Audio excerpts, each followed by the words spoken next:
For more on Georgia, the Sun Belt, and the path to 270, A.B. Stoddard is here. She's the associate editor and columnist with Real Clear Politics and has worked from home like everybody else tonight. A.B., it's great to see you. Thank you. It's great to be with you, Shepard. The headline has to be turnout. I mean, you've got over 100 million Americans who voted before the first poll opened today. But who's the benefit there? Well, I think that, everyone guards us against making assessments about early voting numbers. But when you see by close of Wednesday, Business Wednesday of last week, 600% increase in turnout in the youth vote in Texas, that is obviously a good sign for the Biden and Democratic tickets all the way down the ballot. Not a good sign for President Trump in a state that's really energizing and has been since 2018, and both parties acknowledge is completely competitive and a toss-up.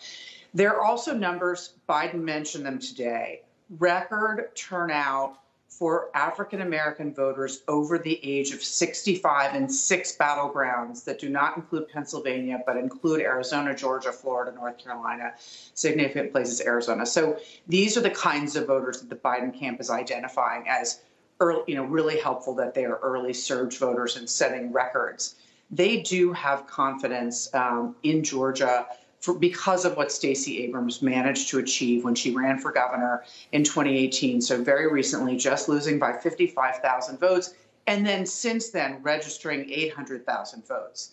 And so really pushing that state into a new kind of electorate. And so that's the kind of that's the reason that you've seen President Obama there, Joe Biden there, and Kamala Harris there as well. They have some sort of Sun Belt confidence. That's why Jen O'Malley Dillon, the campaign manager, says we can win without the big four. We can win without Texas, Ohio, Florida, or Pennsylvania. And I think that's because they think they have a good chance in Georgia, North Carolina, and Arizona. Florida, always close, but the questions today seemed to be about what's going to happen with the Cuban-American vote, which clearly and traditionally leans Republican, versus an African-American vote that really didn't come out in the numbers that they had hoped in 2016 on the Democratic side. And did not come out in 2018.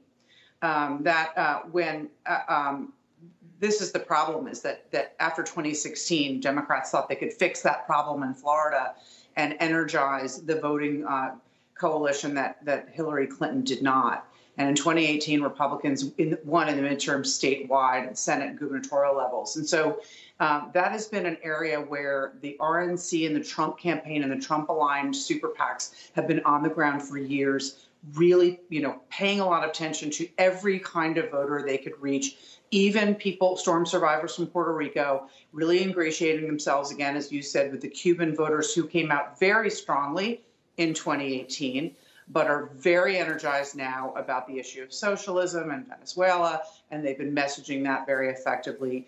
And it is true that the numbers among non-white voters, especially Black men and Latino men in the Miami-Dade area, have been concerning to the Democratic Party for months now, that they just do not feel that that's energized enough and that there is some peel-off from Trump among those voters. So it's not that Biden will lose Miami-Dade, it's just whether or not he does worse than Hillary Clinton, and that's a concern. Their silver lining, they're making it up with seniors in Florida who have really abandoned President Trump in droves in the kind of numbers that could cause him to lose Florida and the election. Doesn't mean that seniors in Florida won't vote for Trump. It means that he's had so much erosion with them that could be decisive in places like Florida and Pennsylvania. Shepard Smith here. Thanks for watching CNBC on YouTube.